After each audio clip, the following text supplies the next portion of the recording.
we've said that we would help protect under treaties like the Philippines. You've got Guyana. You've got South Korea. You've got Israel. You, of course, have UKR. All of this would have to happen at the same time for them to win. So for that to happen, that means all of our adversaries would have had to talk and say, we've got to do this all at the same time. They would have to pool their resources and they would have to attack at the same time. This is what many of us expect. So when the light goes off, remember to think about that because I think that the more people know when it goes off, there's not going to be communications, or if it goes off, there's not going to be communications, right? You're not going to hear it. We're going to talk about this tomorrow. You guys got to watch the video, but somebody is going to be acquiring the AM radio, or hopefully possibly acquiring AM radio. AM radio is long range. It is one of the ways that if there is a serious emergency, it is how people would communicate. It just so happens that somebody that not a lot of people like is going to be acquiring that. Very, very freaky when you think about what's going on. If you control some of the last ways of communicating, then you control the scenario. So there's a lot lining up right now, and it's getting really nerve-wracking. But they say, yeah, they'll beat Russia, I bet, if Russia just does it by itself.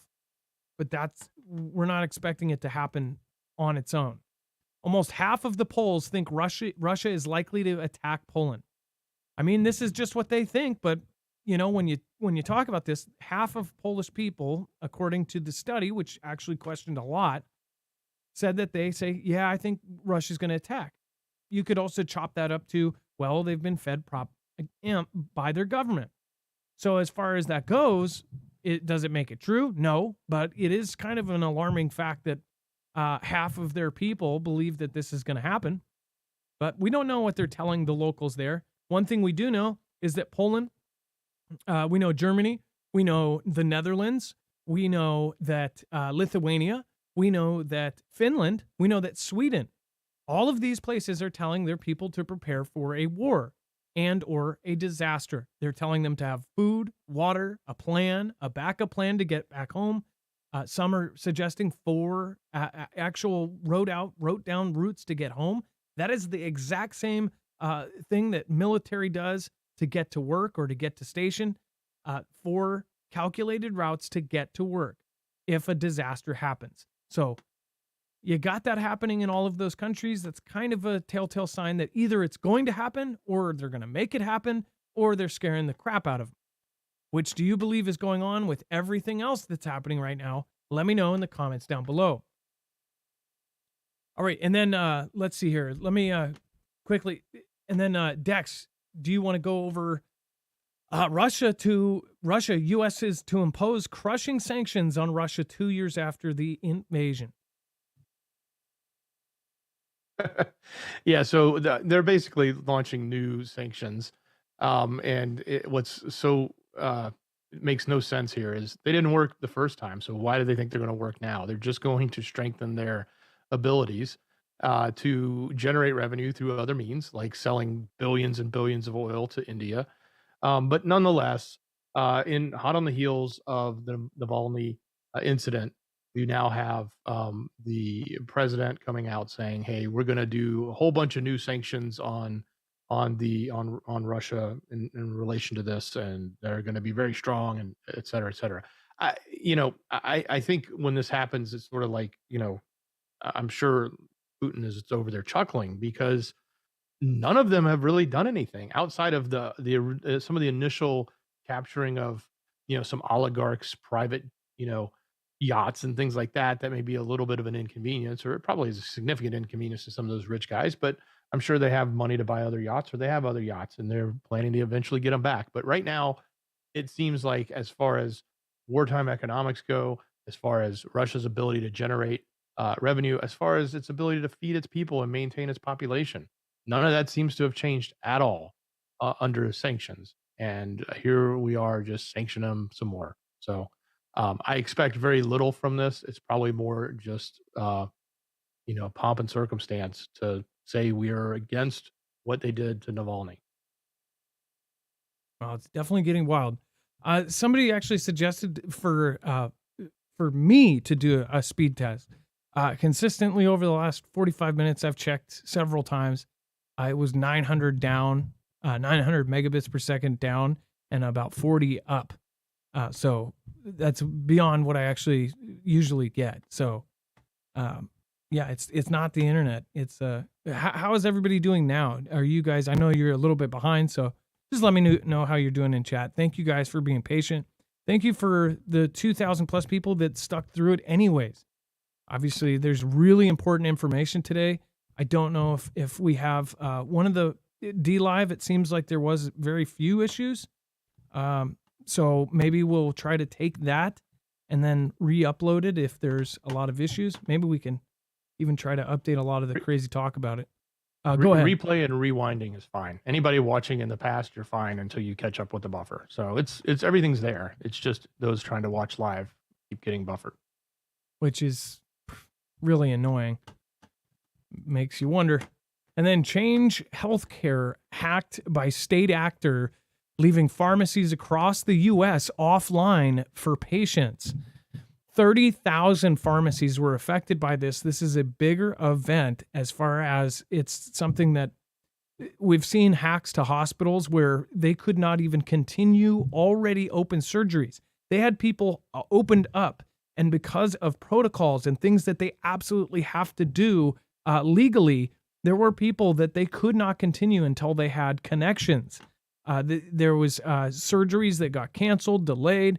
There was life or death surgeries that could not move forward because of internet outages. As far as today's event, it's like, well, why would this happen? It's really, really sketchy that this happens on the same day. There's a congressional visit to Taiwan, and they say, this won't happen again. Was this a tit for tat? Like, you visited here, we're going to do this? Don't know. But this is a bigger hack, and it just it backs up exactly what we've been saying, that they have backdoors into all of this stuff, and this is probably small fries compared to what they can do. I shouldn't even say probably. It is small fries compared to what they can do. And then China, a barge strikes a China bridge, taking the lives of 5 and sending vehicles plunging into the water. It said that 3 small trucks, a minibus, and a scooter, that's probably the roughest, fell off the Linksys Bridge at around 5:30 a.m. after one side of the ship hit a bridge support. Then the bow hit another pillar. It said, or the bow hit another pillar, causing a section of the bridge deck to crumble, authorities said. Video broadcast by Chinese state television shows that the debris from the roadway fell into the barge below, along with the minibus, the scooter, and one of the trucks. So instead of falling into the water, which maybe these people might have had a chance, don't know though, it's just like hitting cement when you fall from that far, they ended up hitting the boat. So it was like crashing into a brick wall. Either way, you'd probably be hitting a hard surface, but maybe with the water, somebody could have survived. Maybe if you're on top of a scooter and it hit the water, it would have taken the brunt of it. I don't know. But I would think that is why some of these guys perished. It's a crazy scene. Did you show the pictures? I'm sorry, because of the delay, I can't tell, but the pictures were further down. Okay, yeah, crazy. Yeah, Can you imagine that? Yeah, so the bridge fell into the boat. Just really really freaky. Look at that. You see that? It's just like, what is this? Almost looks like sand or water or something pouring into it. That is so freaky looking. And it wasn't full. If this thing was full, you'd imagine that maybe it would have been not that big of a fall. I mean, what was it this empty when this first happened? Again, I don't think they could have emptied it, right? But the only pictures show a very empty cargo boat, and I wonder if this guy is going to be responsible for it. Well, I guess we'll see. More pictures and the tweets over on marfooglenews.com. You can see that. And then, again, make sure to go check out My Patriot Supply. If you don't have extra food, they have a huge deal on $60 off on the 1-month supply. Go over to marfooglenews.com/prep. Again, that is a great way, affordable way to get yourself freeze-dried food that will last 25 plus years. That's marfugglenews.com/prep. Dex, I hope it all picked up again. There was a lot of crazy stuff that went here. Island by the Sea, Kimbria, Kiki Gray, Beer Juice, Vicky K. Thank you guys for putting up with that. Gem. Thank you for the support. Let's see here. We've got Susie Bailey Koopty. Thank you for the super thanks on preparing for World War III. That was much, much appreciated. Thank you. And then thank you, Wings and Wags Patriot. Thank you so much for the birthday wishes for Dex. Stephen McMahon, thank you as well. Let's see here. Craig Alicious from Australia says that buffering here in Australia too. Viv B says rewind just a few seconds. It stops the buffering, which is crazy. What does that say about it, right? Stephen McMahon, our satellites and airplane overflights would see the massive military buildup in China before invasion. So Stephen McMahon says our satellites and airplane overflights would see the massive military buildup in China before the invasion. One thing that there is, though, there's rumors that over the last 2 years, they have actually brought more equipment towards the water. There was a time period last year, about a year and a half ago, where they said that they were moving tanks into warehouses by the water. If you remember that, we covered that back then. So who knows? Maybe they're still there, or maybe they are doing it a little bit at a time. Hopefully they're just not. Let's see here. And then End of Days. One of the people said they're not buffering on my other lives. YouTube on like. I hope it's not something personal. My wife and me live in Northwest PA in the same house on the same cell plan. My wife's and my phone went down 4 a.m. till 11 a.m., but my daughter's phone was not affected at all. Kevin Hicks, that's weird. Kevin, thank you for being here too, by the way. Kevin Hicks says all 3 phones on the same plan. 2 of them went out. 1 of them did not. Maybe it's the model of phone, and maybe one has newer technology or older tech, or one of them was going off of other, like she traveled, came home, and was still attached to another cell tower. I don't know how that would work, but that is weird. Let's see here. Stream is buffering with real-time streaming. When I rewind it, it doesn't buffer. Thank you. Ray the Way, thank you for being here for a long time now. Kenny Cams, thank you. And then, of course, Gunpowder Productions. I posted proof on X, Gunpowder Maniac, showing once service came back, people were sending in English, but receiving it in Xi's country's language. Weird. That is freaky. Gunpowder Productions, can you send me a link? I will locate that after. Can you DM me on Twitter? If you do it now, then I'll be able to see it at the top. I'll have to accept the message. If you DM me, my DMs are open, but then I have to accept it. So I get a lot of DMs, and then it goes into 2 different boxes. The people I've already accepted, then it will show up right away. The people I haven't accepted yet, it goes into a big box. All right. Dex, thank you so much for putting up with all the craziness. Absolutely, brother. Much love and great job. I know it's been difficult with the streaming issues. And we'll see how it ends up. Thank you so much over on DLive. Thank you everybody that has supported over there. And we put a lot of work into today's show, especially. So it very much appreciated that you guys all stuck through it. Viv B, you're our top supporter.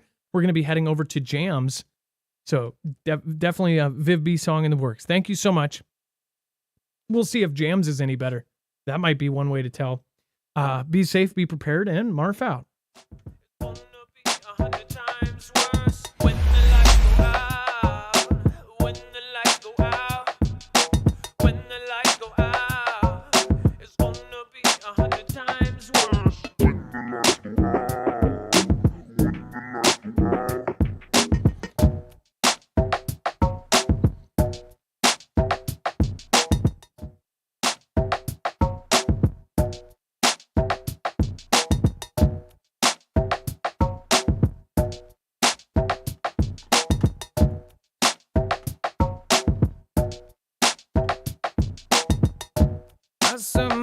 I say one, and I'm rending.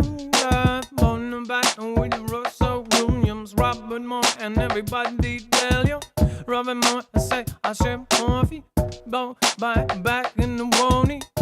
Hey, so by the way, if you claim that we have disinformation, please call us out on exactly what we are saying, and I will fix it live on stream.